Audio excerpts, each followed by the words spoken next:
Picture me rolling like Tupac, I'm floating like how you want it. Hit 'em up and Welcome. Class is back in session today, but it's going to be a little different today because today I have my friend Taylor Ackers here with us today to talk with us more about dick riding and masturbation. Taylor, go ahead and introduce yourself. Hi, yes. So I'm Taylor. I am an undergraduate. I graduate in December. I created my own major in school, which is sexual health education and promotion, because no other majors fit me and what I wanted to do for my career. So I'm super passionate about sexual health and wellness, women's health and pleasure. Um, I'm becoming a certified sex educator, so I'm on the track to that. And I've also started my own business as a sex educator. It's called Sex to the T. So it's still on the ground. I'm working on it. It's a lot of work, but I would like to have my own adult toy line, pleasure products, the whole nine. And I just want to have a big empire soon. So getting my bachelor's degree, I graduate in like 3 or 4 weeks. So I'm just ready to get it over with and get started with everything else.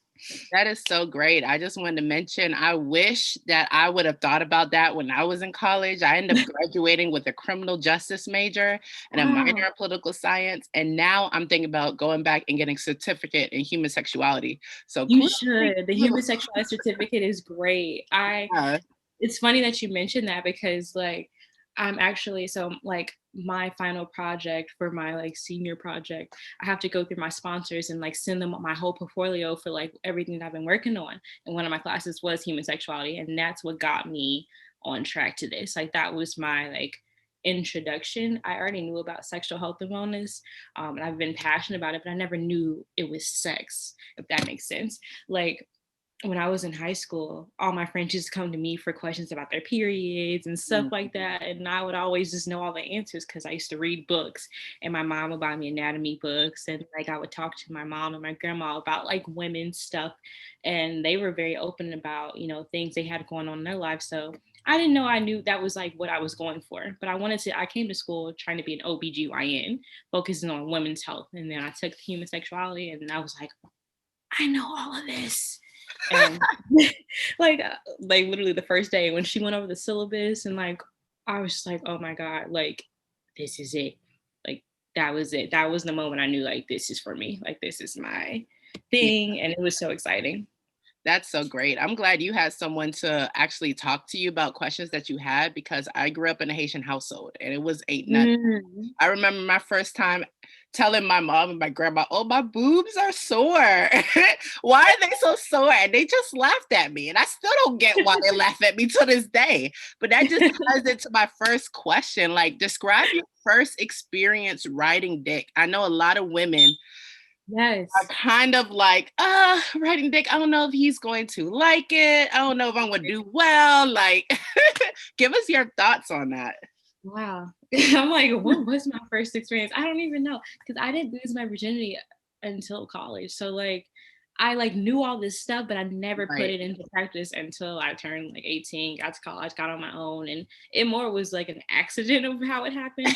I don't even remember my first experience, but I think I Googled a lot of stuff because I didn't know everything.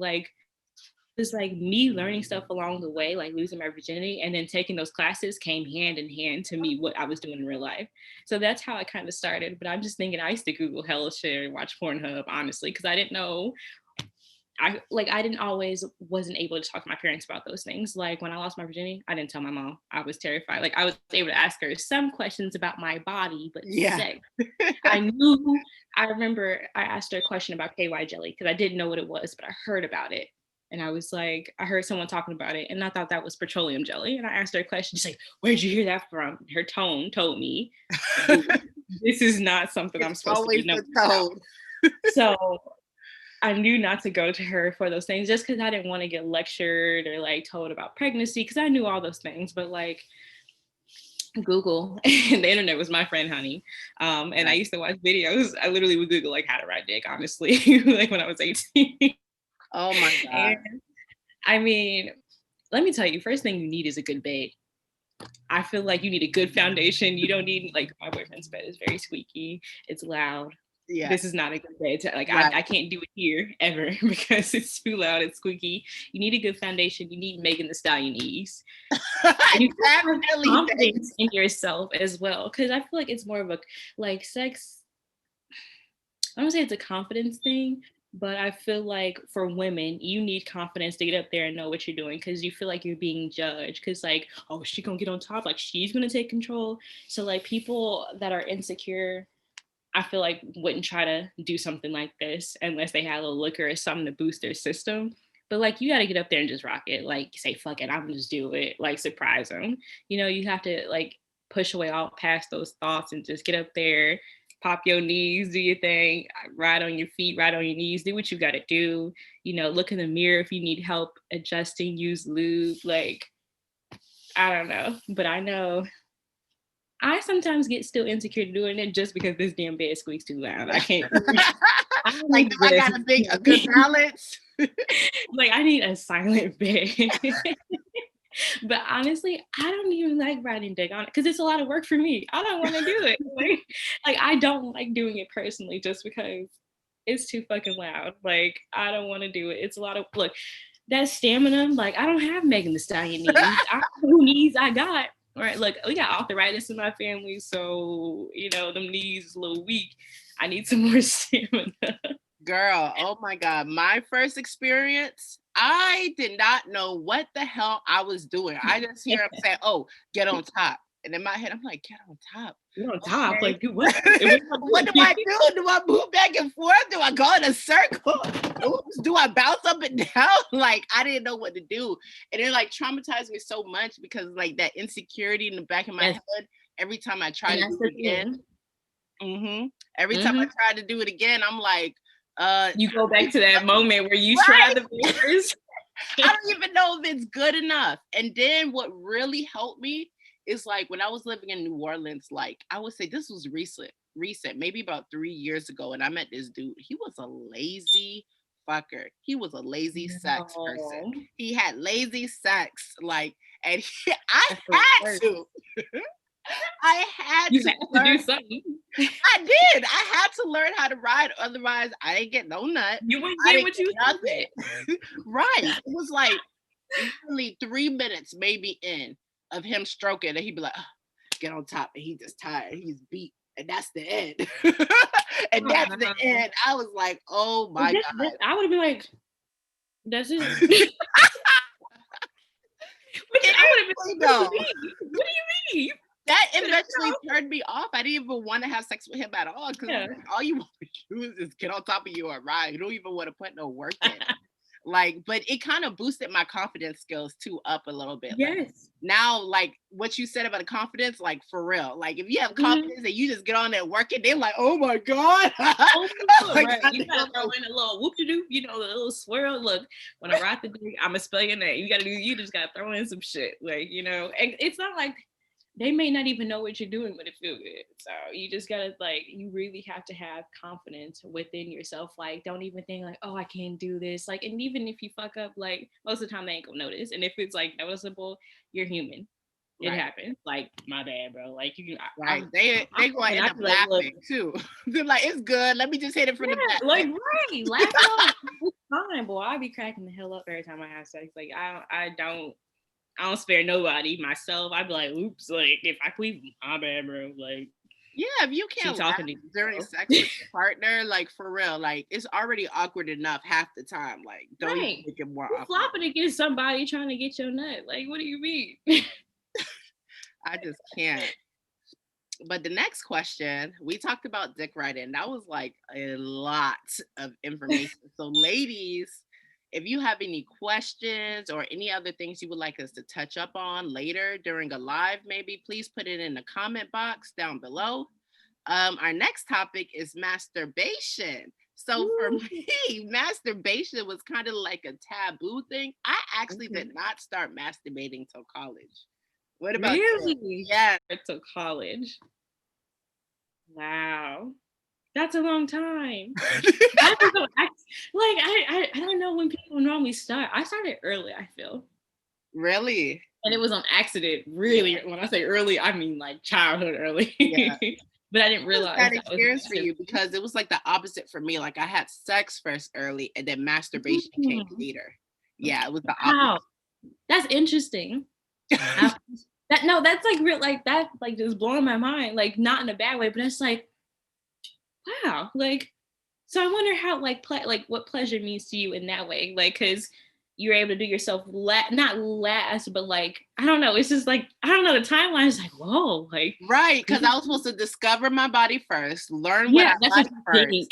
first, right, and then transition. But Yeah, so I'm like, oh, it didn't happen that way for you. my impatient ass just jumped the gun first, and then I was like, oh, I don't like what none of these niggas doing. Right. Let's take a Let me break. figure out.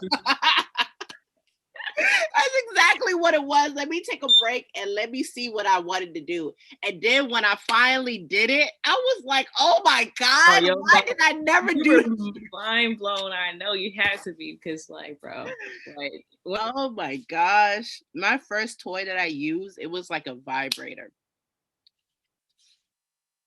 I can't even remember like the type it was or the function, but I know it was real simple, real cheap, that I got out of Spencer's, I think, because Spencer's was like the spot back in the day to get sex really? right in the mall and stuff. Like I think I got one because I used to be like super cheap with sex toys, like $10. One of those little bullet ones, the little bitty baby bullet ones. Yeah.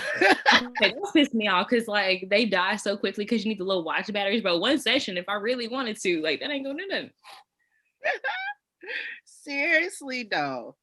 And then like after I transitioned from that and I started like I guess being in relationships, I was like, okay, yeah, I like, because I don't know why men love asking that question. Oh, do you play with yourself? Oh my God. Look, that turned them on. You already know. Oh, yeah.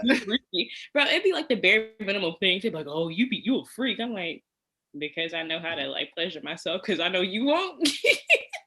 Right. Like, how does that make? I'm like, okay, I guess if that makes me a freak, Okay. All right. Yeah. Literally the bare minimum.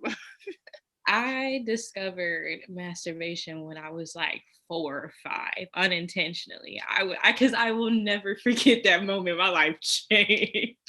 I was watching TV, and I don't know what I was watching, but I was at my grandmother's house. I was watching TV because I often like hung out at my grandma's house. And I know it was like a horseback riding show, and I like to like mock whatever they were doing on TV, and I was mimicking like the horseback rider on TV, and I got on like the arm of like the love seat, and I was like bouncing up and down, like pretending I was a cowgirl, just like the girl on TV, but I bounced the wrong way. It was the right way apparently, but it was the wrong way, and I was like, oh, like I was only imagine what was going through your mind at the time. Like, well, I wish I could see the expression on my face, because I was just like, singing a song and then riding on the little arm with the little seat, and then I hit it and I kept rocking. I was like, oh my God. And I kept doing it. And I'm pretty sure I came, but didn't know I came. And then, but like, I don't even know how far I went, but I just know that was the moment. And from that moment on, I wanted to feel that again, but I didn't know how to get there again. I just knew course, because so I started humping random items, and like obviously I knew, the thing is I knew not to do it when no one was looking. For some reason I knew it was taboo. Like you're not supposed to do it with nobody else around, and I don't know where I got that from, but it was on accident when I learned. And I didn't do it often. Right. I think after I couldn't find anything else to hump to get it, I stopped, and then like probably it happened again later on when I was like 9 or 10, and then right, because that's probably like a lot for a 4 or 5-year-old to even process like this feeling. Bro, I don't even know what was going on in my mind. I was just like, I was just trying to ride the cowboy like Jill, like just do the same thing. Like that, like I was just, I had on my little hat and boots, and I was just like, oh, that was my show. I don't know what show that was, but that was my show back in the day. From that moment on, I knew like, whoa. I remember that one time I experienced that, and that's the funniest thing ever. And like, if I had a 4-year-old and I seen them do that, like, I don't even know what I would do. I wouldn't be against it, but I'd be like, oh my God, like, should I walk away to let them have their moment, or like, should I talk to them about it? But like, but what's a very young age for toddlers. Yeah, 4 is Or is it very We're vague? laughing, but it's so serious. It's like, do I let them like explore, or do I go and talk? Like, is this the teachable moment right now, or like, like, but they're Right. 4, and it's just like, I mean, because you don't want to shame them and make them feel no, bad that they never do it. exactly. And they won't ever do it again. They know it's wrong, and I would never want to do that. But I wonder if anybody see me. First of all, I knew nobody was in the house with me, but like, I don't know. That was just a moment for me. And then I remember another time, like I had a little Bratz pillow, and it was it was like Yasmin, but they had like the pillow, like arms came off the pillows, like the body on the pillow. And so her like feet hung out. And I don't know why, but I was just having a moment when I was like 9 or 10. And I was like, I'm gonna put this down here. And then that was, I guess, the second moment I discovered masturbation. And then I was like, oh my gosh, I think I'm pregnant. Like afterwards, like a dumbass. Like, I thought I got pregnant from a pillow. I don't know why. I have no clue where like me doing that equated to pregnancy. And I was like paranoid for like days after that, thinking, oh my God, like the baby's probably like in me now. And then like I got a laptop. I got a laptop in like 4th grade because I was very computer savvy and I always was on everybody else's laptop or computer. So I looked it up and I learned how it actually worked. So I taught myself a lot of the things that I knew just from having my own laptop. If I didn't have that, I don't know where I would be. I probably would not be here right now, but those are the 2 times I discovered masturbation. And look, hold on. I've been, here ever since. I keep that thing on me. I know. Oh my God. It's insane. Like once you discover something for yourself, like your whole perspective change. Like it's just like now I'm like, if I could make myself come, like, what can you do for me now? Like that was the thing. I've had one of those moments where I was like having sex, but I wasn't getting anything out of it. And I'm like, why am I having sex? Like, what is the true thing I'm looking for? Because I'm like, it's damn sure ain't a nut. Like, I can do that myself. And that was a self-love moment. But I feel like masturbation is a self-love type of thing. Like, even if you don't realize it, like, you are helping yourself. And it, like, agreed. It's helping your body. You are releasing all those, like, tensions. You're getting serotonin and all them endorphins, like, flowing in your brain. Like, it clears your mind. You, like, oh, I'm a brand new bitch now. Because I remember one time I hadn't, like, done anything in probably, like, a couple months. Just because I was like, oh, I'm not doing that. Like, I don't know what I was on. But I just, I'm on a break with everything. Like, no dick, no fake dick, no nothing. And, like, I was just angry as hell for no reason. And I was like, you know what? Let me try this, bro. After I was done, boy, I was walking, waving on everybody at the side, like, hey, you just got a new glow. That was it. And I was like, all right, I'm never gonna stop this. Oh my God. I know. I'm right there with you. But one thing with masturbation too that kind of annoys me is that like when you kind of share that little tidbit about yourself with like men that you're talking to or like men that you're already in a relationship with, they're like, okay, so they like for some reason they feel insecure. They're like, okay, that means I can't satisfy you. Okay, that means, oh, your clit don't have no sensitivity. Oh, you can't feel because you play too much. Like I don't believe that at all because I can come fine with somebody that is passionate and giving me everything that I need, intimacy, sexual wise, but if somebody's not there with me, then I'm like, that's a dud. I can do this myself. Not a dud. For real, this is a dud. Get off of me. I think men do get intimidated by that. Like sometimes, like some people do and some people don't. Luckily, my partner don't, because if he did, bye. Like, I mean, if you feel that, but like, I don't know. I'm like, okay, yes, I know you're not a silicone thing that can vibrate at like 875 gigahertz a second. Like, I know you're human. You can't do that. Like, my fingers can't even do that. Right. This is not replacing you, like at all. This is just an addition to help if like things get rough or like if I need that extra bit that you can give me. Like, there's nothing wrong with that because like, you got your hand or you got your fleshlight or you got whatever you got that you're using. Like, it's never me replacing you ever. That's how I feel. And that's what I always like explain if that was an issue. Again, it ain't, but it's not it like now. I will say this because I learned this back like March this year. In my sex and the media class, my professor was saying like the more like say you're in a relationship or you're married or whatever, and like you keep having sex with that thing, like say your vibrator, or like you do release endorphins and oxytocin, but you release oxytocin towards that object instead of your partner. So you could be like not falling in love with your vibrator, but like that love bond that you normally get with connection when you orgasm with that partner or sexual partner, like it ain't going towards them anymore. It's going towards other objects. So like that's one thing you want to be mindful of. But like at the same time, that's like in an extreme case if you just constantly just having sex with your vibrator and you don't even talk to your partner, like y'all just disconnect. But like it shouldn't be a replacement. I just don't know why people are insecure in that way. I don't. I always want to know, but I don't got the answers. I'm still learning. I don't have the answers. I'm still learning like every day about stuff like, oh, I didn't know that. Cool. No, I agree with you 100%. Especially about the tidbit about like how men, they can be sensitive and sometimes they can be insensitive. I know like one of the reasons why like I use the vibrator because my partner wasn't giving me what I needed. So my mind did automatically associate with that because we were still in a relationship, although we were not having sex. So when we did have sex, my mind went back to my vibrator, like, oh yeah, that's my nigga. That's where I'm gonna get where I need to get. Look, after this is done, I'm gonna go do this because this ain't happening. And then he would get so mad because he's like, why are you playing with yourself after we just had sex?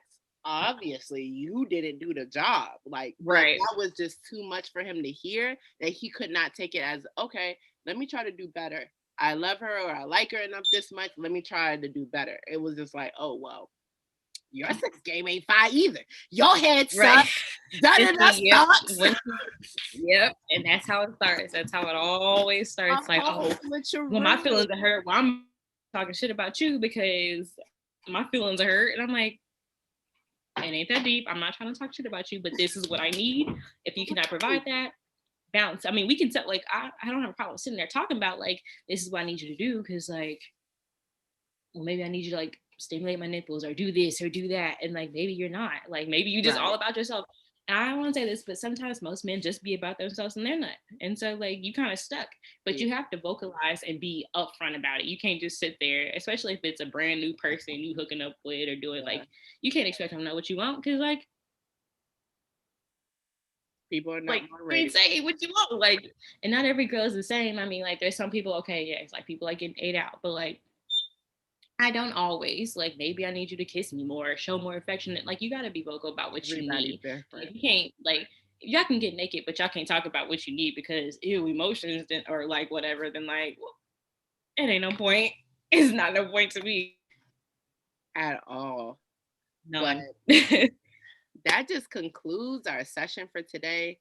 I appreciate you so much for talking to my audience, talking to me about dick riding and masturbation. Please tell them again where they can follow you, where they can expect something from you, you know, from your adult toy line. Like, let them know stuff about you. Yeah. So my Twitter is at Toxic Taylor, and I pop a lot of shit off there. I say what I want. I say what I think. It's not always about sex, but it'll be, my name is like Taylor the Sexologist, I think, on there. But it's not always about sex. It's about whatever I think about. Most recently, it's been about Sims because that's where my life is right now. I'm stressed out, so what do I go do? Play Sims. You could also follow me on Instagram at TayMAkers. It's TayMakers. And Facebook, I really don't get on there, but it's Taylor Akers. Look, you couldn't follow me because apparently I had my request on like friend of friends to friends because I get a lot of weird questions and people being very disgusting and disturbing because I say I talk about another thing we need to talk about too. No, that's a whole nother conversation. Whole other conversation. Whole other conversation. But yeah, literally if you look up Taylor Akers or Toxic Taylor on Instagram or Twitter, not Instagram, and Instagram as TayMakers, you'll find me there. So yeah. Cool. And you guys already know about me, Gia Gelato. Oh yeah, that's her. Yeah. So, oh yeah, that's her with the purple hair. For real though. But thank you so much. Class is dismissed. Have a good day, guys. Bye.